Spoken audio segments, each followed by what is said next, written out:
Bonsoir, bonsoir, nous sommes là, c'est déjà le soir, quasiment 19h passé. Donc voilà, nous sommes là pour études bibliques. Aujourd'hui, on va voir aussi un sujet très important, toujours très important. Alors, nous allons voir quelque chose qui fait douter beaucoup de gens. L'alcool dans la Bible, les vins, boissons alcoolisées, et puis voilà. Aujourd'hui, nous allons voir tout ça dans la Bible. Mais avant tout, nous allons invoquer notre Dieu, sa présence au milieu de nous, sinon de la paix, de l'amour, des bonnes choses, inspiration aussi. Donc, sa présence nous fait du bien. Alors, nous allons invoquer son esprit qui soit parmi nous. Lui qui a dit, je serai toujours avec vous jusqu'à la fin du temps et je vous enverrai un autre consommateur. C'est le Saint-Esprit qui sera au milieu de nous, qui va nous enseigner par rapport à nos jeunes bien-aimés qui demandent bien l'étude biblique. Et laissons ces beaux moments entre les mains de Dieu. Prions l'Éternel. Éternel, mon Dieu, mon roi, nous te bénissons, nous te glorifions, Père très saint, pour ces moments encore que tu nous donnes le souffle de vie pour témoigner, pour enseigner, Père, pour dire quelque chose de ta part. Nous voulons, Père très saint, racheter ton peuple qui est dans la perdition, Père Seigneur. Parce que c'est toi qui nous as dit, allez vers les brebis perdus, n'allez pas vers les païens.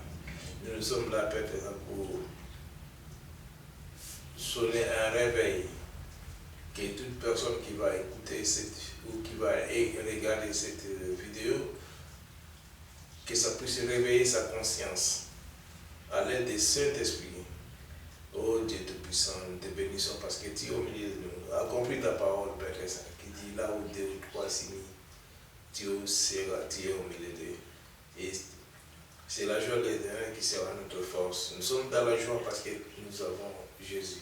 Nous sommes dans la joie parce que nous avons la paix. Nous sommes dans la joie parce que nous avons ta présence. Nous sommes dans la joie parce que tu nous as unis, tu nous as donné encore le souffle de vie qui nous fait du bien pour parler de ta part. Gloire au Père, gloire au Fils et gloire au Saint-Esprit. Amen. Amen. Éternel notre Dieu, notre Père, nous te louons, nous te rendons grâce dans le beau et puissant nom de Jésus-Christ, notre Sauveur. Nous te remercions, Seigneur, parce que ce soir encore tu es au milieu de nous, que ton esprit règne en maître, que ta parole se fasse entendre et qu'elle ne retourne pas à toi sans avoir fait ta volonté. Bénis ton peuple ici présent et partout où il se trouve dans le monde et que toute la gloire t'en revienne. Gloire au Père, gloire au Fils et gloire au Saint-Esprit. Amen. Amen. Amen. C'est vrai, Seigneur Tout-Puissant, que tu es là, au milieu de nous. Merci pour ta présence et ton amour. Merci pour ta bonté de chaque jour, ta miséricorde et ta compassion. Je te remets cette étude biblique au trône de ta grâce. Dirige-la sous ton saint regard.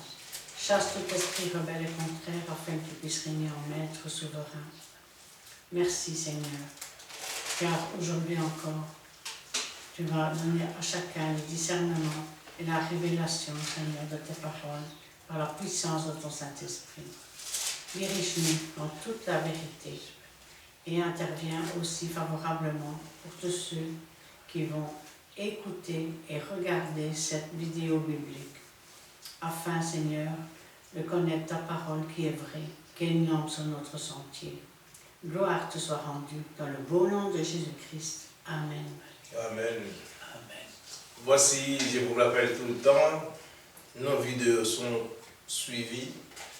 C'est une seule adresse YouTube. Vous avez une seule adresse que vous pouvez trouver toutes nos vidéos. Donc, c'est l'adresse Christian Delso. Delso, c'est D-E-L-S-A-U-X.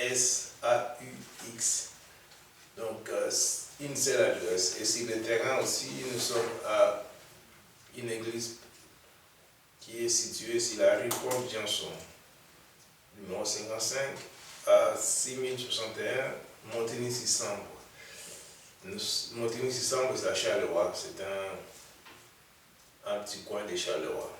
Donc voilà, venez, si vous voulez nous assister sur le terrain, nous sommes là. Donc c'est la fraternité, ça c'est le nom de l'église, la fraternité évangélique de Pentecôte Péniel. Donc nous sommes là, venez nombreux. Et quant à nous, aujourd'hui, nous allons laisser la place à notre pasteur Christian pour nous parler de l'alcool dans la Bible. Pasteur Christian. Amen. Alors, quand on parle de l'alcool, dans l'ancien temps, il y avait tout d'abord les liqueurs fortes, ça on en parle, et il y avait surtout le vin. Le vin qui est le fruit de la vigne. Alors tantôt, c'était du vin, je vais dire, tourné comme du vinaigre. Tantôt, c'était du vin râpeux, avec beaucoup de dépôts dedans. Parfois, je vais dire, il s'agit dans la Bible, et on va commencer par cela, le vin de la prophétie. Eh oui, parfois c'est une bénédiction, parfois c'est une prophétie, parfois c'est une malédiction.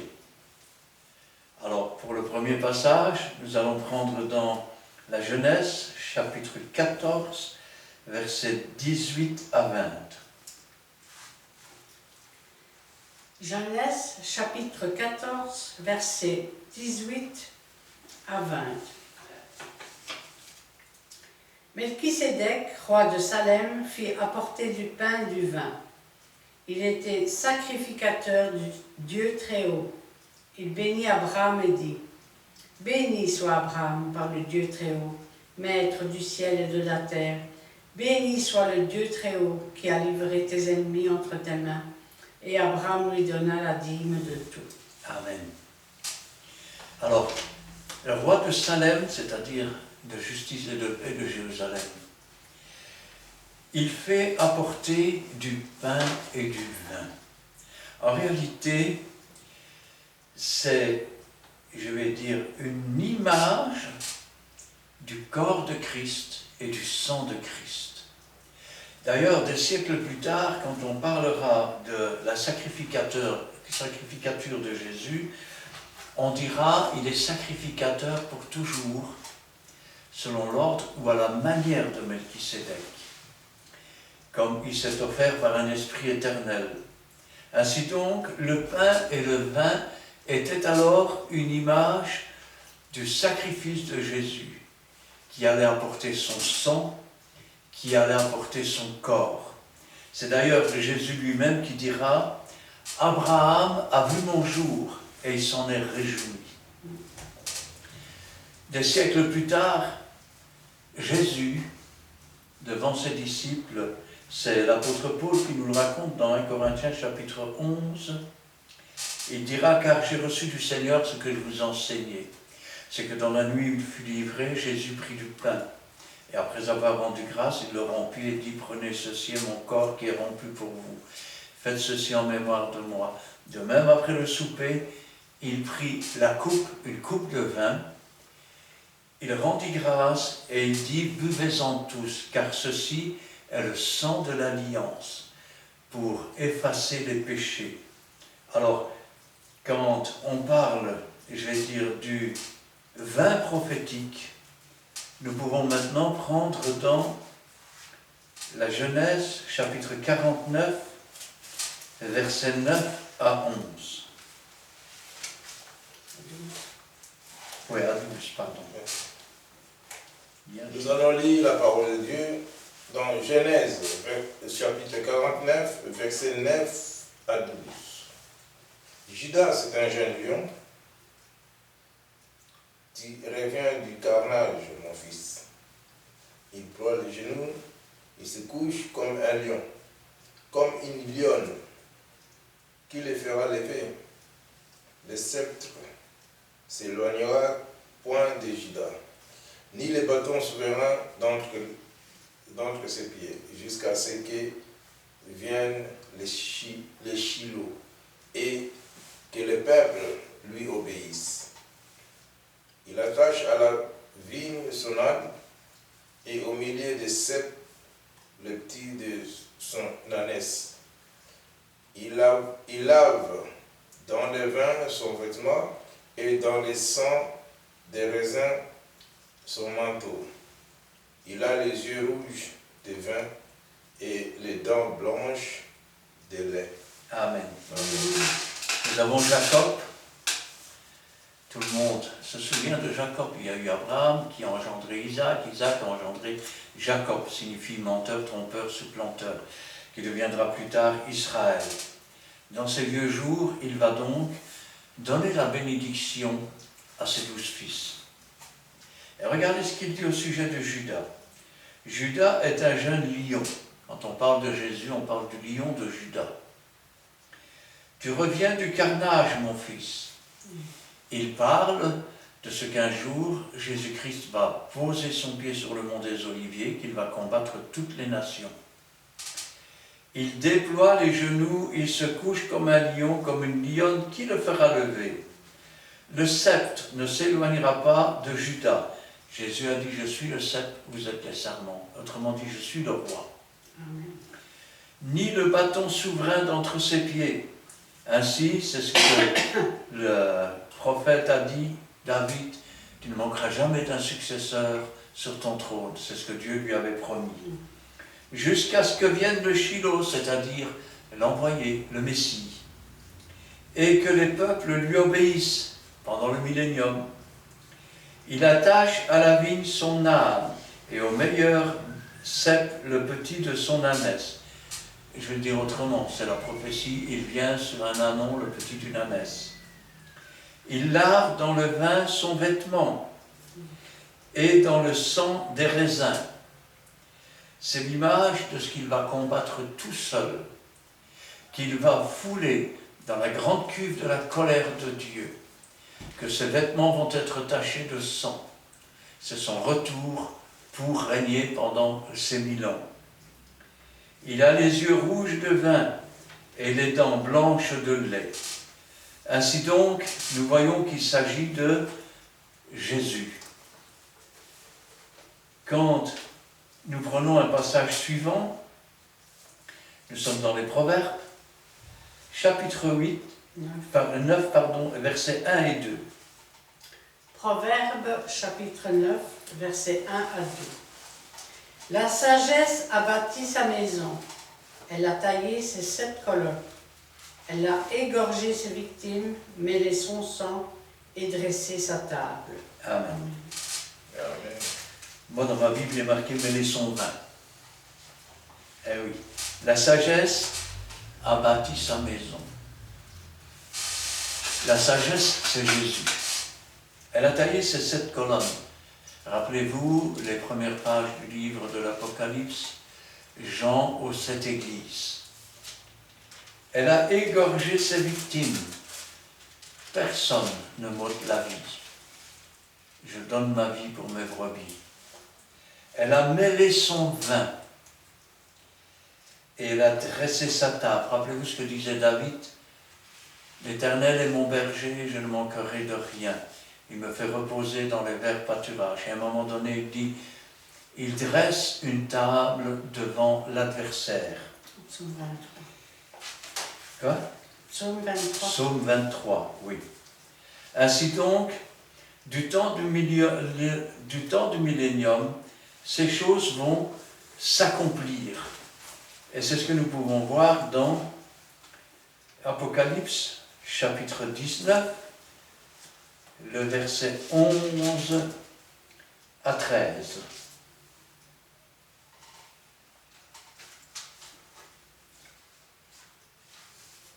Apocalypse 19, verset 11 à 13. Ah oui. Apocalypse 19, verset 11 à 13. Oui. Puis je vis le ciel ouvert, et voici parut un cheval blanc. Celui qui le montait s'appelait Fidèle et Véritable, et il juge et combat avec justice. Ses yeux étaient comme une flamme de feu. Sur sa tête étaient plusieurs diadèmes. Il avait un nom écrit que personne ne connaît, si ce n'est lui-même. C'est ça? Jusqu'à 13. Oui. Ah oui. Et il était revêtu d'un vêtement teint de sang. Son nom est la parole de Dieu. Amen. Ainsi donc, il a foulé dans la grande cuve de la colère de Dieu les raisins. Et son vêtement est teint de sang. Il a combattu tout seul, et il combattra tout seul contre toutes les nations.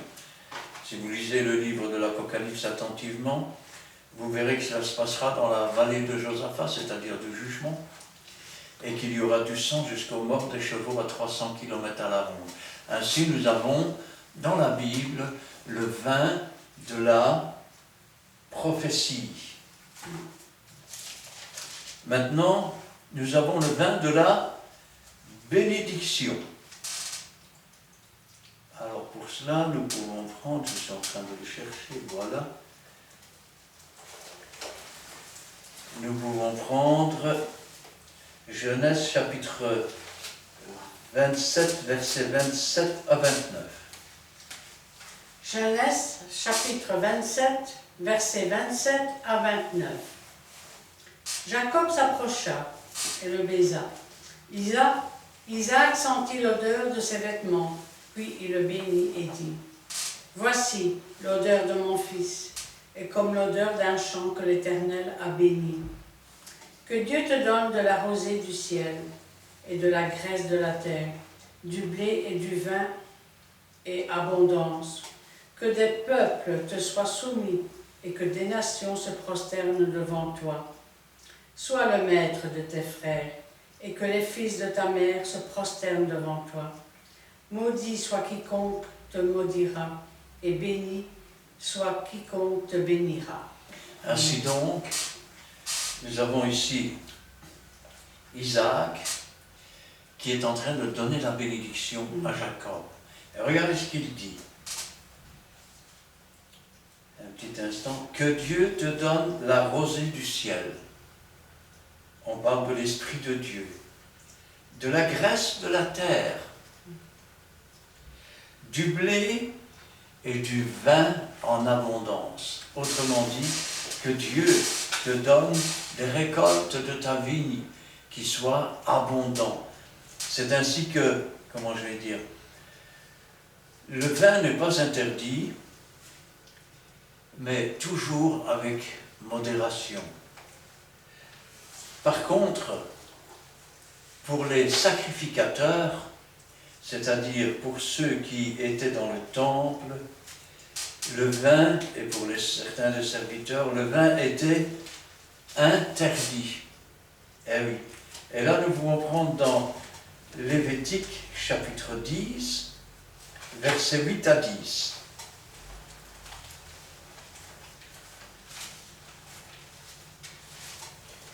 Nous allons lire dans le livre de Lévitique, chapitre 10, versets 8 à 10. L'Éternel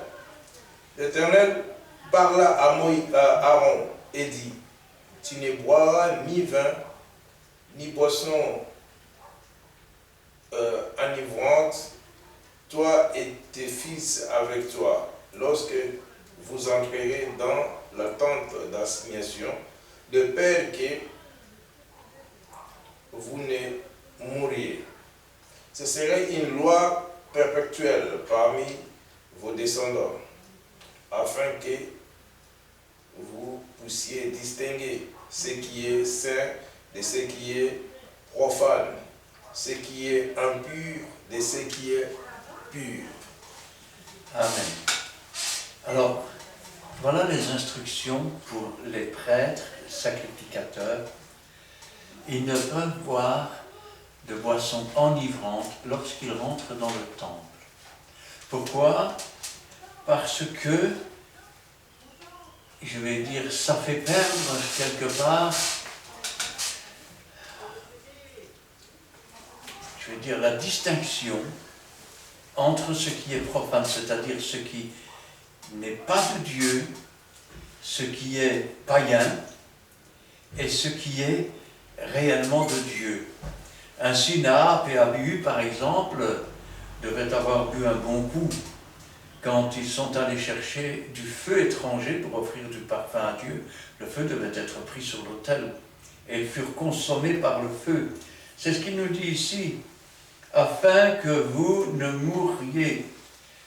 Ce sera une loi perpétuelle, c'est-à-dire que tout le temps où il y avait la tente d'assignation, tout le temps où il y avait le temple avec, je vais dire, l'arche de l'alliance, les prêtres, lorsqu'ils rentraient dans le temple ou dans la tente, ne pouvaient pas avant boire des boissons enivrantes, afin qu'ils gardent toujours, je vais dire, la distinction entre le bien et le mal. Ce qui veut dire que une fois que l'on abuse des boissons enivrantes, on ne fait plus non plus la distinction entre ce qui est bien et ce qui est mal, entre ce qui est de Dieu et ce qui est du monde, ou de la religion, ou de Satan. Il y avait aussi une loi, et là c'est dans le cadre du naziréat. Alors, petite parenthèse, certaines personnes ont dit que c'était Jésus le naziréen. Or, vous remarquez que Jésus, notamment aux noces de Cana, a changé l'eau en vin. C'était aussi, je vais dire, un vin prophétique, puisque l'eau, image du Saint-Esprit, lorsqu'elle vient en nous, eh bien, nous révèle le sang de Christ. Elle change l'eau en vin ou en sang, afin que nous comprenions le sacrifice de Jésus et la rédemption de nos âmes. Alors, quand on est naziréen, cela veut dire qu'on est consacré à Dieu. Non pas simplement dans un ministère, mais on se consacre totalement, parfois pour toute une vie, parfois pour un certain temps. Et pendant ce temps, il y a des lois. Alors, Nombre chapitre 6 et les 8 premiers versets. Nombre chapitre 6, versets 1 à 8.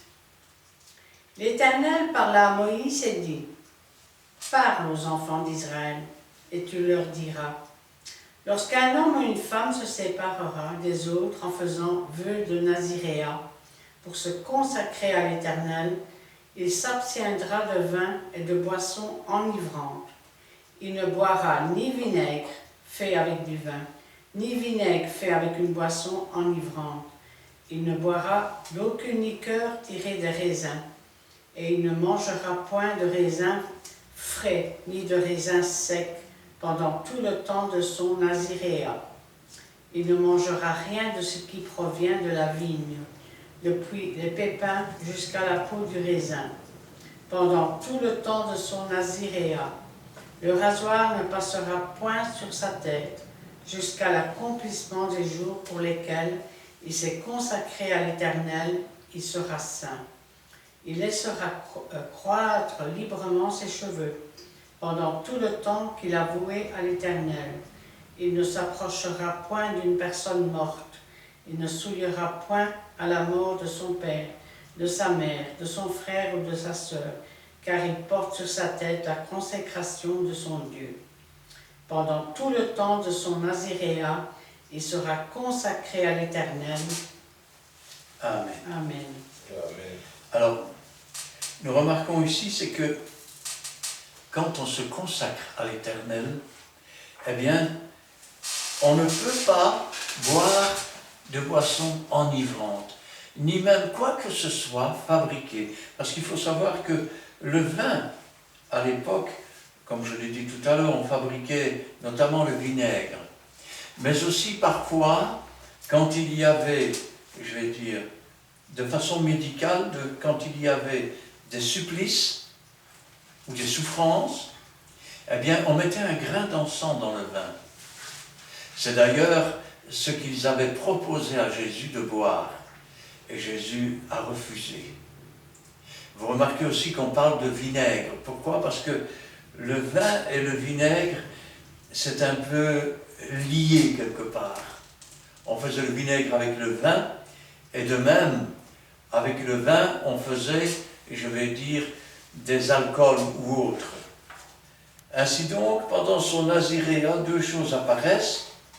C'est qu'on ne pouvait pas couper les cheveux, on devait rester sain, on ne devait se souiller avec aucun mort, mais surtout, on ne pouvait même pas manger un pépin de raisin, ni la peau du raisin, ni le raisin lui-même, ni le vin, ni le vinaigre fabriqué avec. Ce qui veut dire que la consécration à Dieu avait des règles. C'est la raison pour laquelle Jésus n'a bu ni le vinaigre, ni le vin avec le grain d'encens. Parce qu'il était en train de se mettre comme l'agneau offert en sacrifice à Dieu. Alors, maintenant quand on parle de vin, nous avons vu qu'il y a le vin prophétique, il y a le vin de la consécration, maintenant il y a aussi les abus du vin. Eh oui, ça arrive. Alors, chez nous, il y a un adage qui dit « Là où le brasseur passe, le boulanger passe pas. » Vous voyez qu'on connaît, le boulanger ne passe pas. Alors, Proverbe chapitre 20 et le verset 1. Le 20, nous avons le livre des Proverbes, chapitre 20, le premier verset. Le vin est mon cœur, les boissons fortes sont tumultueuses. Quiconque en fait excès n'est pas sage. Amen. Alors, qu'apporte le vin quand, je vais dire, on rentre dans l'excès? Eh bien, le vin amène à devenir moqueur. Ça veut dire qu'on se moque de tout. On se moque de Dieu, on se moque de son travail, on se moque de tout, de tout, de tout. Et puis il est tumultueux. Tumultueux, ça veut dire qu'il fait des ravages. Vous en avez qui se mettent dans un coin et qui pleurent, vous en avez d'autres qui deviennent violents. Vous en avez d'autres qui, quand ils sont ivres et qu'ils ont bu, croient tout savoir, tout connaître. Ainsi, le vin est tumultueux. Et quiconque en fait excès, eh bien, il n'est pas sage. Or, je veux dire, la crainte de Dieu, c'est le commencement de la sagesse. Ce qui veut dire que quand on est ivre, on n'a même plus la crainte de déplaire à Dieu.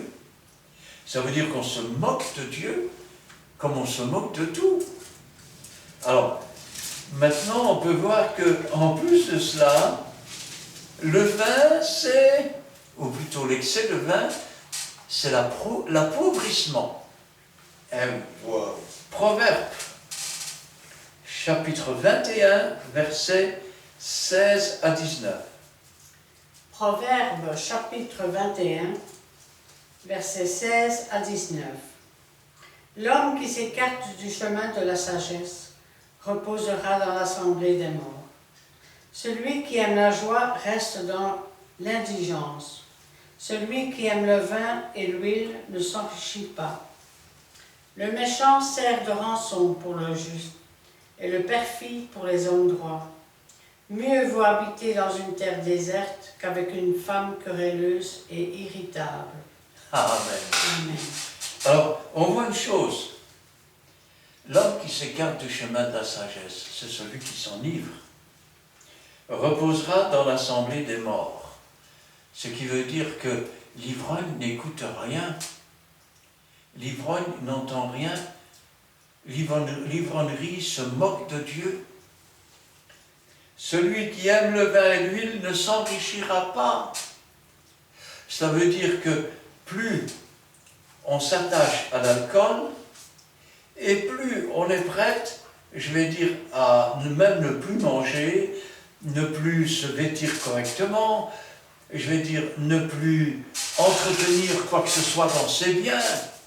Un peu de paresse, un peu de repos, et la pauvreté vient te surprendre.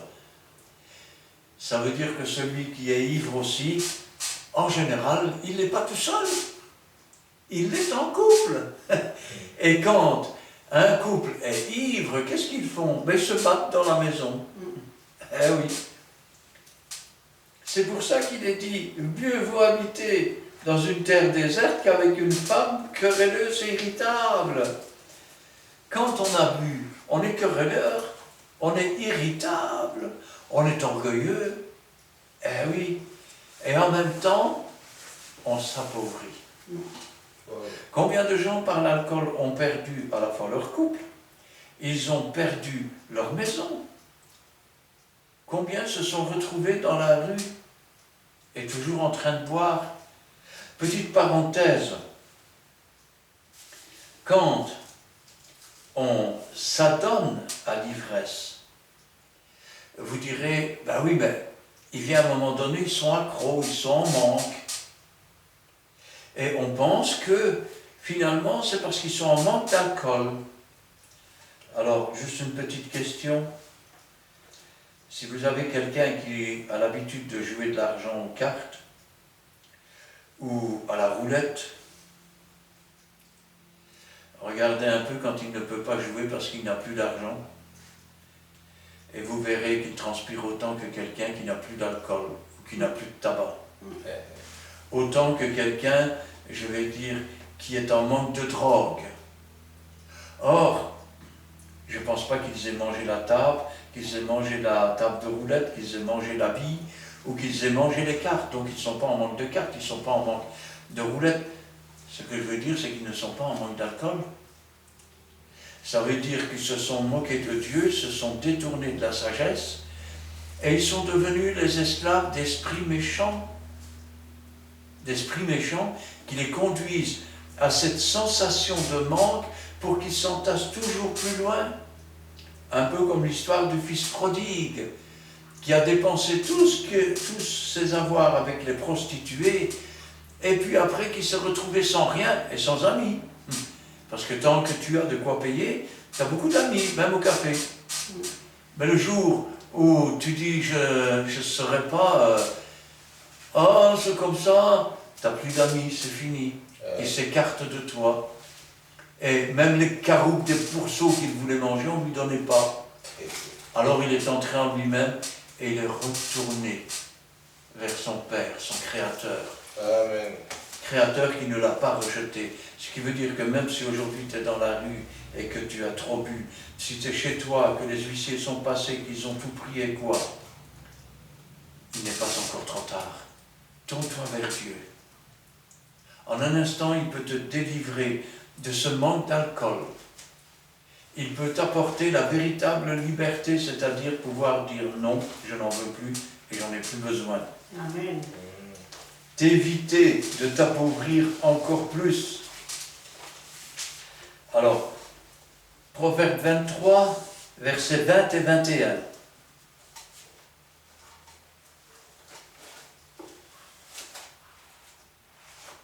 Nous allons lire le livre des Proverbes 23, versets 20 à 21. Ne soyez pas parmi les buveurs de vin, parmi ceux qui font excès de viande, car l'ivrogne est celui qui se livre à des excès s'appauvrissent, et l'assouplissement fait porter des erreurs. Qu'est-ce qu'il nous dit? Ne soyez pas parmi les buveurs de vin. Dis-moi qui tu entres, je te dirai qui tu es.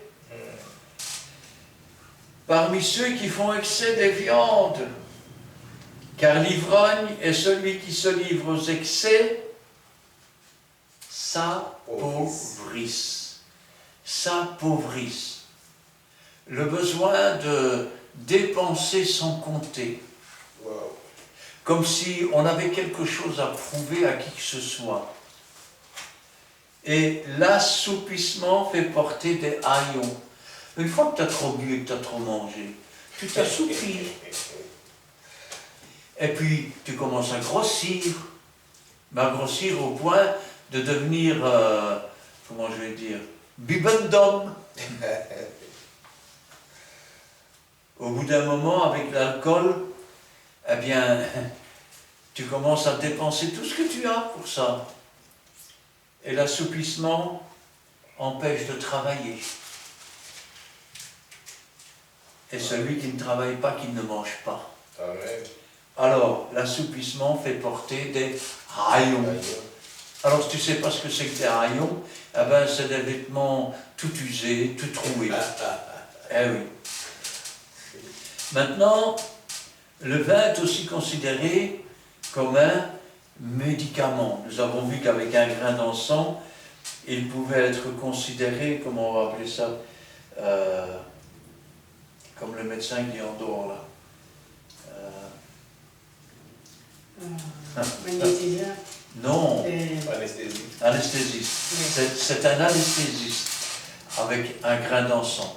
Mais attention parce qu'il y en a parfois qui ne revenaient pas. Hein. C'est comme les anesthésies, il y en a parfois qui ne se réveillent pas. Ah oui. Alors, nous allons voir qu'à l'époque, on considérait que quand on avait des problèmes d'estomac, boire un peu de vin pouvait soulager. C'est ce qu'on nous dit dans Timothée, chapitre 5, et le verset 23. 1 Timothée, chapitre 5, verset 23. Ne continue pas à ne boire que de l'eau, mais fais usage d'un peu de vin, à cause de ton estomac et de tes fréquentes indispositions. Amen. Nous voyons que quand Timothée avait des fréquentes, je vais dire, indispositions, c'est-à-dire qu'il avait des problèmes d'estomac, Paul lui conseille de faire usage d'un peu de vin, c'est-à-dire un tout petit peu de vin. Et parfois on peut dire, oui, mais attendez, parce que c'est n'importe quoi dans ce temps-là, il ne connaissait rien. Et... Alors je vais vous raconter une histoire, elle est vraie. C'était un chrétien, il avait attrapé des ulcères aux jambes. Et les médecins lui disaient, écoutez, c'est fini, il va falloir vous couper les jambes. Il faut dire qu'il avait du diabète. Et puis, en lisant sa Bible, il a lu une histoire. Un homme qui avait eu aussi des ulcères. Et puis, on avait pris une masse de figues, on avait fait un cataplasme avec, on l'avait placé sur l'ulcère et l'ulcère avait guéri. Alors, vous savez ce qu'il a fait? Il a pris les figues, il les a écrasées, il les a mis dans un sac et il a mis sa jambe dedans en se mettant des figues partout. Et chose incroyable, c'est que les ulcères ont disparu. Amen. Alors, bon, ça peut paraître spécial de boire un tout petit peu de vin, comme un médicament, comme on prend, je vais dire, une petite cuillère ou de sirop. Eh bien, Paul lui conseille de prendre un peu de vin pour son estomac, pas de s'enivrer. Alors, il est évident que, je vais dire, vous savez, j'ai tenu une église autrefois du côté de Mons, je ne vous dirai pas où exactement, mais dans cette église, il y avait un chrétien qui, malheureusement, en dehors de l'église, faisait usage de beaucoup trop d'alcool. Et c'est sa femme qui payait les pots cassés par la violence. Alors, je peux vous dire que ce genre de personnages, il faut les reprendre en face. On ne peut pas tolérer des choses pareilles. Souvent, l'homme qui frappe, c'est un homme qui boit. Parce qu'il faut savoir que quand on boit pendant des années, et qu'on s'enivre pendant des années, les cellules du cerveau commencent à être brûlées. D'ailleurs, il y a une certaine perte du langage. Quand vous parlez avec quelqu'un qui boit depuis 20 ans, qui s'enivre tous les jours, vous remarquez que l'articulation des mots n'est plus la même.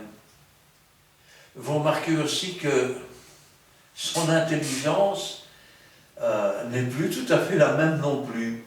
Hein. Il n'a pas la même conscience. Alors, on nous conseille surtout de ne pas devenir comme cela. Donc, Éphésiens, chapitre 5, versets 15 à 21. On terminera d'ailleurs par là.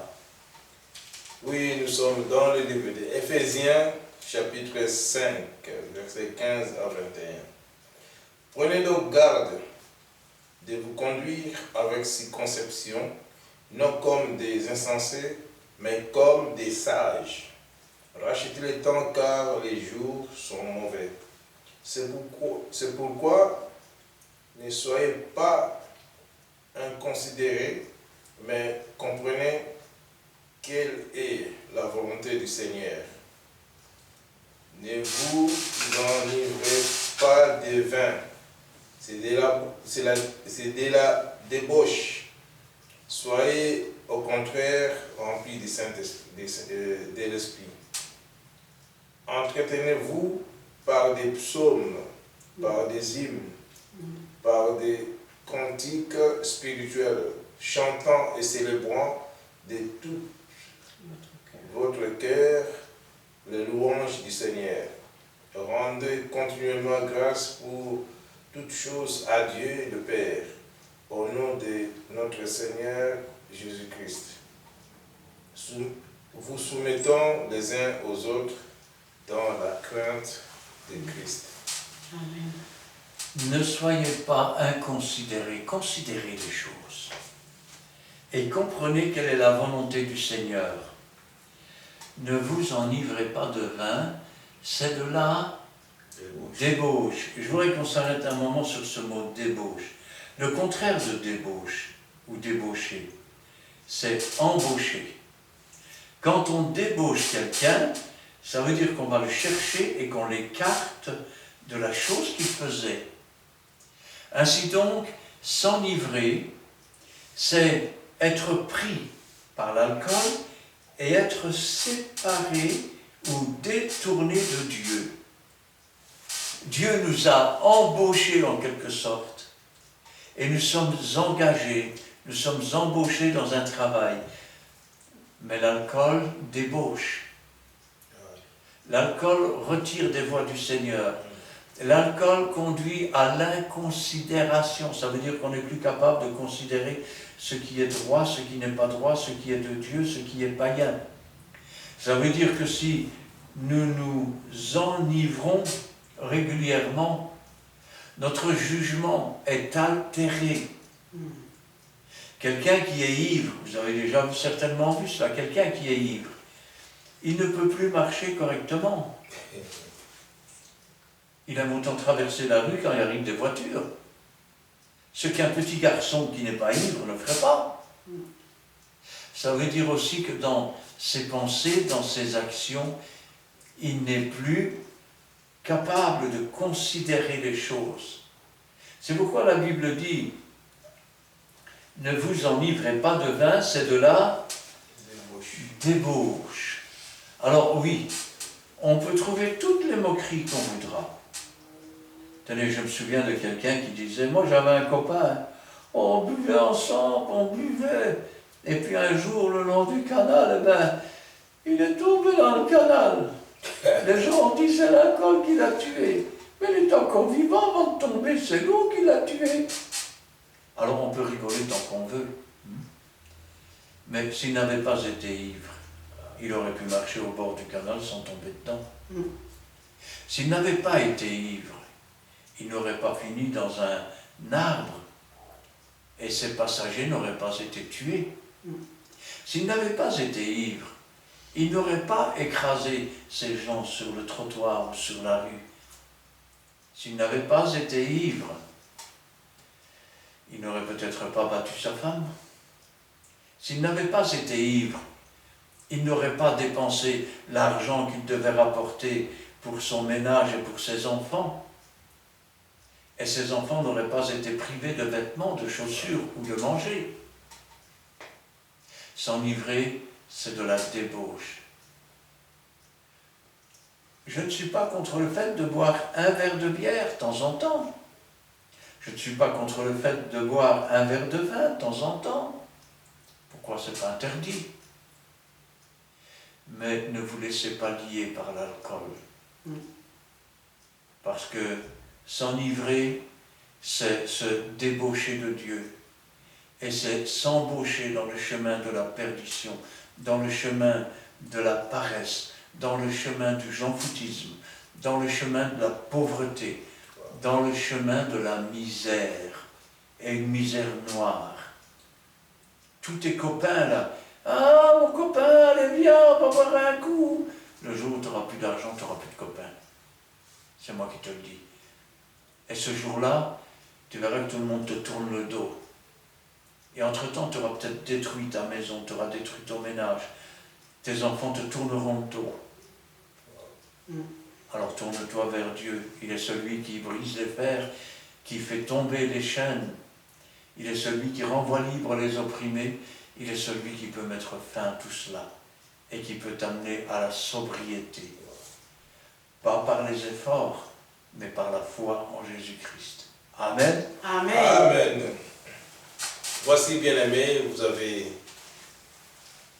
été vraiment enseignés dans cette étude biblique pour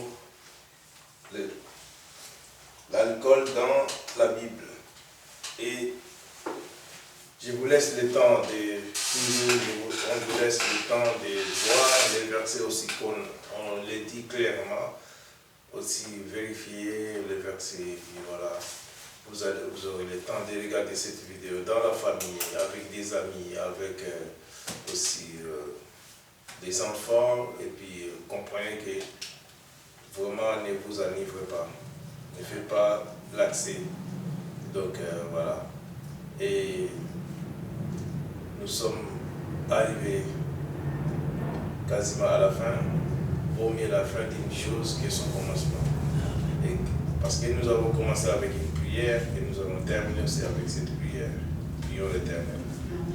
Merci Dieu de nous avoir éclaircis. Merci Dieu de nous avoir inspirés. Merci Dieu aussi d'avoir béni, Père Seigneur, toute personne qui regardera cette vidéo, qui va partager, Seigneur.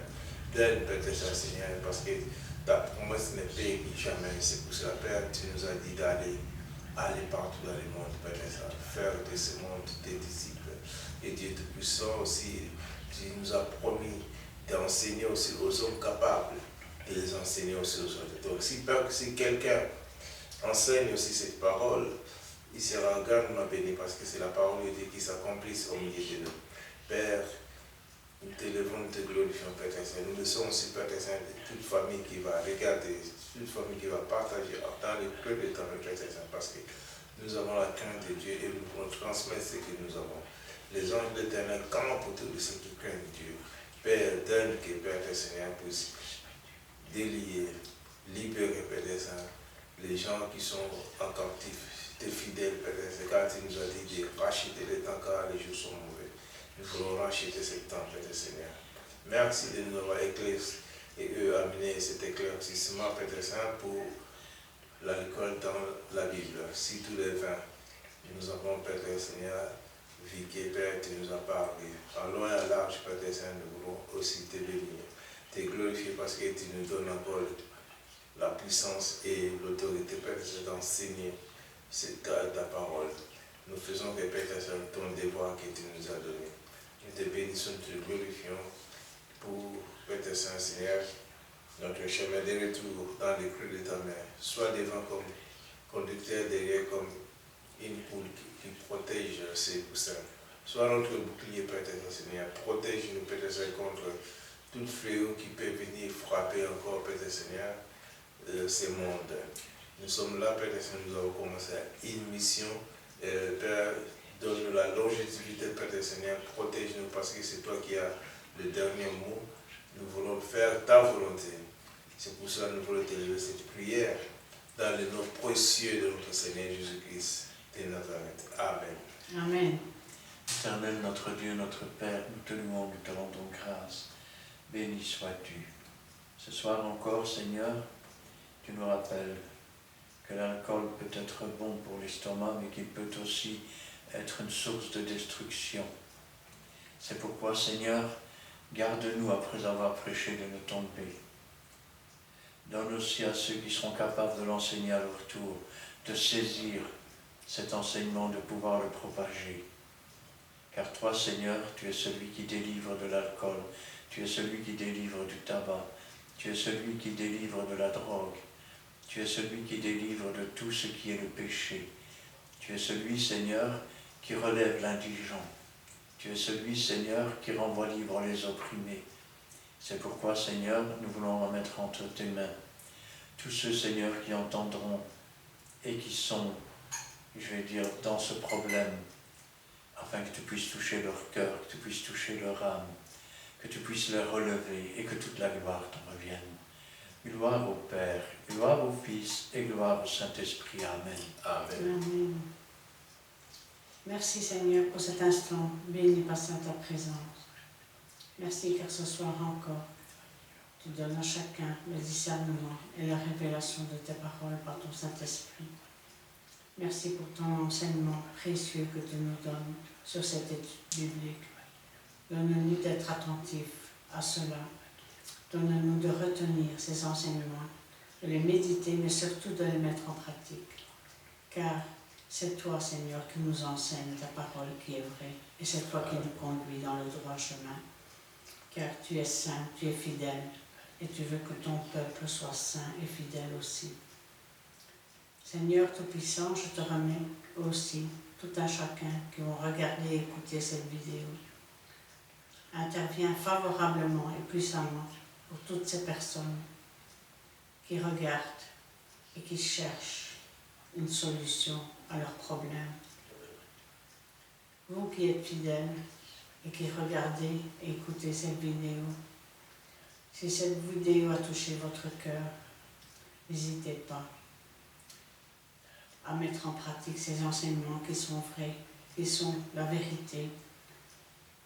Ayez une oreille attentive et soumettez-vous à la parole de Dieu qui est vraie.